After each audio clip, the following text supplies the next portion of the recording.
अगली खबर की ओर। पेपर लीक के मुद्दे पर रविवार को प्रधानमंत्री मोदी ने अपना तीसरा इंस्टाग्राम वीडियो शेयर किया और परीक्षा पद्धति में सुधार के लिए एक टास्क फोर्स के गठन की सूचना भी दी। पीएम ने कहा कि सरकार छात्रों के भविष्य को लेकर काफी गंभीर है और परीक्षा को पारदर्शी बनाने के लिए हर तरह की तैयारी की जा रही है। फ्रेंड्स, विद्यार्थियों के भविष्य के लिए भारत सरकार लगातार अनेकविध कदम उठा रही है।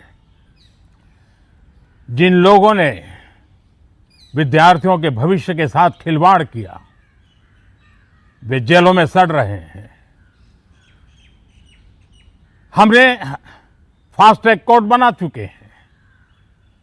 हम कल पार्लियामेंट के अंदर भी कठोर कानूनों के प्रावधान के साथ नया कानून बनाने की दिशा में भी आगे बढ़ रहे हैं। लेकिन हमें भविष्य के लिए सोचना है। हमारी परीक्षा पद्धति विश्वस्त हो, हमारी परीक्षा पद्धति ट्रांसपेरेंट हो, हमारी परीक्षा पद्धति में सबसे ज्यादा टेक्नोलॉजी का उपयोग हो। इन सारी बातों को ध्यान में रखते हुए विश्व प्रसिद्ध टेक्नोलॉजी एक्सपर्ट श्रीमान नंदन नीलेकनी जी के नेतृत्व में एक हाई पावर टास्क फोर्स बनाने का निर्णय किया है, जो एग्जामिनेशन रिफॉर्म की तरफ फोकस करेगा और जल्द से जल्द आने वाली परीक्षाओं की विश्वसनीयता को सुनिश्चित करने का काम इसके रिपोर्ट के आधार पर कर दिया जाएगा।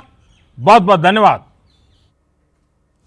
तो प्रधानमंत्री नरेंद्र मोदी छात्रों के भविष्य को लेकर के काफी गंभीर हैं और यही वजह है कि वो सीधे छात्रों से वीडियो के जरिए संवाद कर रहे हैं। हम आपको अब पूरी खबर समझाते हैं, आप खबर तो समझिए। परीक्षा प्रणाली में सुधार के लिए टास्क फोर्स के मायने समझिए। देखिए, प्रधानमंत्री नरेंद्र मोदी ने रविवार को टास्क फोर्स के गठन का ऐलान किया। नंदन नीलेकनी के नेतृत्व में हाई पावर्ड टास्क फोर्स का गठन किया गया है। इस टास्क फोर्स में कुल 6 सदस्य हैं। कौन कौन है ये भी जान लीजिए। सबसे पहले तो नंदन नीलेकनी, जो कि इसके अध्यक्ष हैं। इन्फोसिस के को फाउंडर भी हैं। डॉक्टर एस सोमनाथ, इसरो के पूर्व अध्यक्ष, इसमें शामिल हैं। तपन डेका, आईबी के पूर्व निदेशक शामिल हैं। प्रोफेसर वी कामकोटी, निदेशक आईआईटी चेन्नई, ये भी शामिल हैं। अनीता करवाल, पूर्व अध्यक्ष सीबीएसई, ये भी इसका सदस्य हैं। अमृतलाल मीणा, पूर्व मुख्य सचिव बिहार, ये भी इसके सदस्य हैं। अब इस टास्क फोर्स में सरकार ने हर क्षेत्र के एक्सपर्ट को रखने की कोशिश की और साथ ही इसे निष्पक्ष रखने की भी कोशिश की जा रही है। इस टास्क फोर्स के अध्यक्ष की अगर बात करें तो नंदन नीलेकनी टेक्नोलॉजी क्षेत्र के दिग्गज उद्यमी हैं। इन्फोसिस के सह संस्थापक और आधार कार्ड के जनक भी हैं। आईआईटी बॉम्बे से इलेक्ट्रिकल इंजीनियरिंग में इन्होंने ग्रेजुएशन किया। 2014 के लोकसभा चुनाव में बेंगलुरु दक्षिण सीट से कांग्रेस प्रत्याशी रहे।